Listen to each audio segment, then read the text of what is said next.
La vie que Dieu te donne est gratuite. Dieu t'a donné la santé gratuitement. Il t'a donné la vue. Je parlais de tes yeux gratuitement. Il t'a donné les mains. Il t'a donné une bouche pour s'exprimer. Il t'a donné tes 2 pieds. Il t'a donné les 2 pieds pour marcher.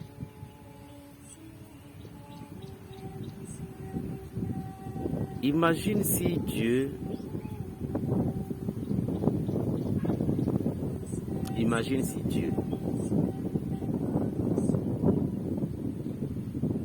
ne t'a pas donné les 2 yeux. Est-ce que tu peux avoir l'occasion de visualiser cette vidéo? Non.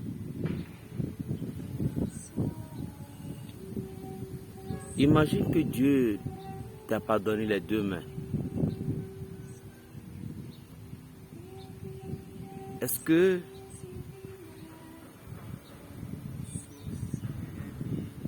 tu peux prendre le thé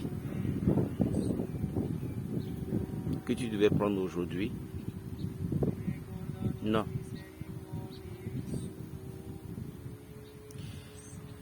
Et si Dieu t'a rendu sourd et muet?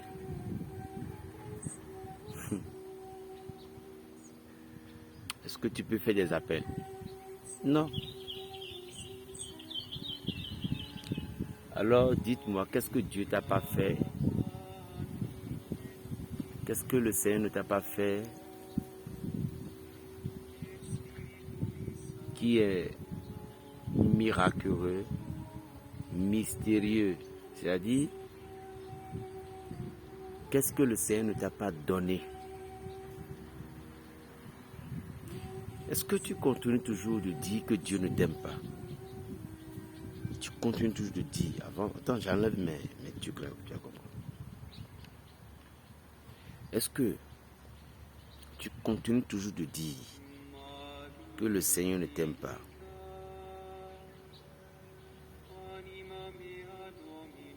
En te disant pourquoi il a béni les autres et ne m'a pas béni, tout. Non. Non. Dieu t'a béni. Mais tout simplement, tu n'as pas encore eu la connaissance de saisir le sens de cette bénédiction. Vous devez saisir le sens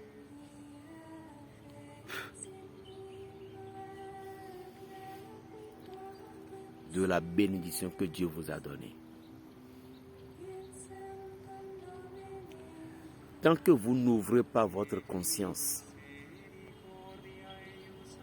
à la parole divine, tant que vous n'ouvrez pas votre esprit à la croyance spirituelle, tant que vous n'ouvrez pas votre esprit à la nature, les arbres, tout ce que vous voyez, tant que vous n'ouvrez pas votre esprit et comprendre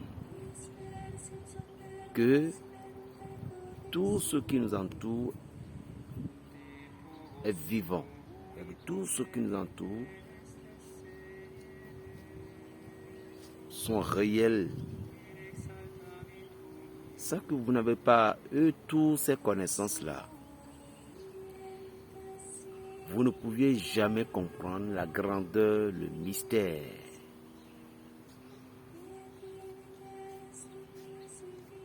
que Dieu a pour vous.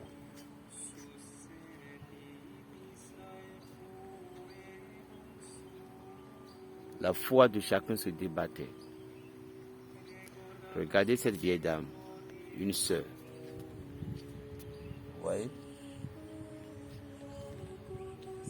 Vous la voyez bien, j'espère. Elle est fatiguée. Elle pouvait rester à la chapelle pour dire, Seigneur, je suis fatigué. Mais il n'a pas fait ça. Ex s'est levé. Parce que la plus importante de toutes choses, nous cherchons tous le salut de notre âme.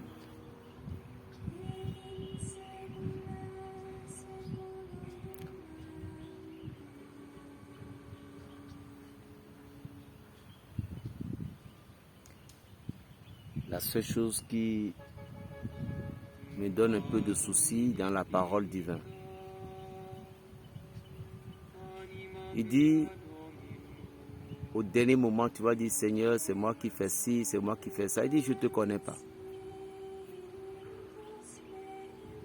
C'est moi le pasteur qui avait guéri tellement. Seigneur, lorsque j'invoquais ton nom, je dis, je ne te connais pas. Vous voyez que c'est un peu douloureux quand le Seigneur va me dire ça. Au dernier moment, je ne te connais pas. Parce que ton cœur n'est pas honnête. Ce n'est pas tes offrandes, ce n'est pas afin de construire l'église, ce n'est pas que c'est toi qui avais aidé les orphelins, ce n'est pas ça qui est l'importance. L'importance, c'est ton cœur. Le nom de Jésus-Christ, c'est Yeshua HaMashiach. Ce nom sacré doit être gravé dans ton cœur, au fond de ton cœur. Et nous devons suivre le Christ.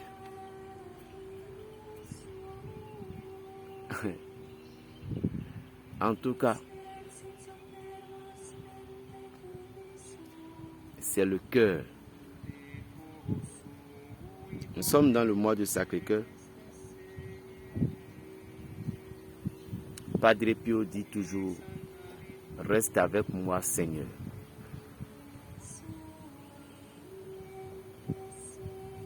Tu peux faire tout, tu peux aider tout le monde, tu peux être le berger le plus sympa, mais la plus sympathique, je ne sais pas comment expliquer, donner le mot, mais tu peux être bon devant tout le monde pourrait t'apprécier, mais au-dedans de toi, quand tu dis tu t'es habillé comme agneau, mais à l'intérieur, venimeux serpent, Dieu ne peut pas t'ouvrir sa grâce, tu ne peux jamais avoir. Tout simplement, pourquoi aujourd'hui, quand tu fais certaines choses, tu fais certaines erreurs, Dieu t'a pardonné. Pourquoi il te pardonne? Ça veut dire, pourquoi il te pardonne? Parce qu'il y a des gens qui ont besoin de certaines choses. Il y a quelque chose que je vous dis. Vous pouvez même être un admissible. Ici, Vaudounon, Dieu va envoyer ses enfants. Il peut envoyer ses serviteurs vers vous. Ils vont apprendre certaines choses, comme Moïse en Égypte. Il sait que Moïse ne va pas rester là, mais Moïse était initié en Égypte, grandi dans le palais royal. Mais pourtant, Dieu a un plan pour le destin de Moïse. Chacun de nous, Dieu a un plan pour nous tous. Dieu a un plan pour nous tous.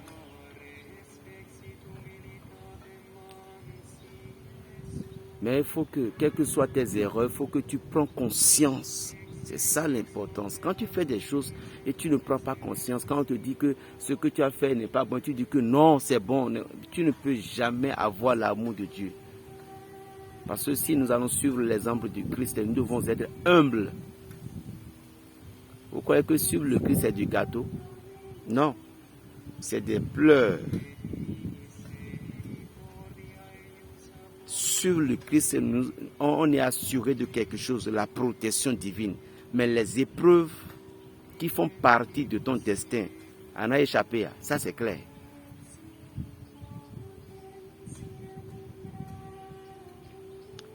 Et ne pense pas que au moment de tes épreuves, tu auras quelqu'un qui va te chérir. Non, non, non, non. Dans le désert, le Christ était seul.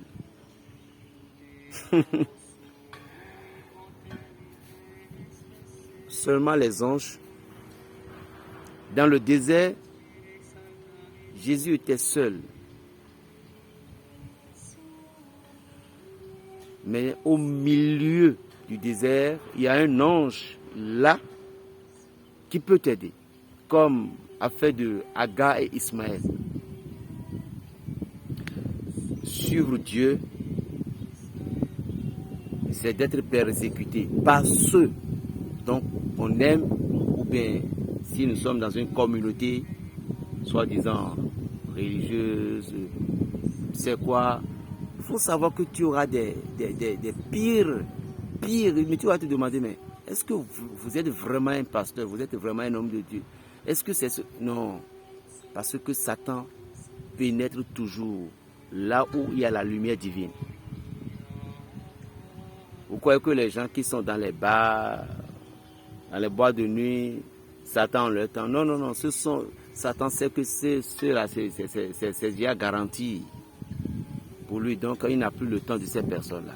Mais vous qui dites au nom du Père, ou mais vous qui dites au nom de Jésus-Christ, vous qui prononcez le nom saint de ce monsieur-là, vous êtes directement, d'office,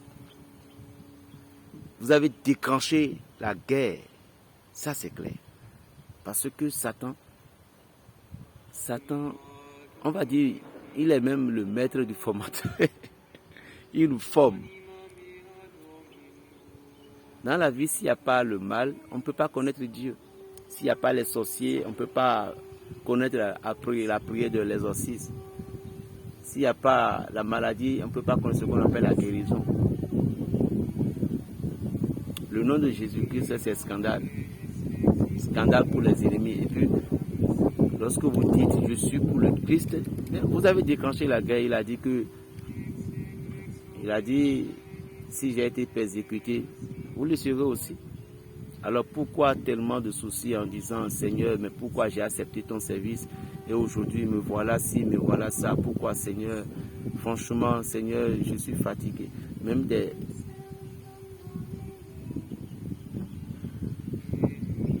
Si c'est comme ça, Seigneur, je vais me tuer, je vais me pendre.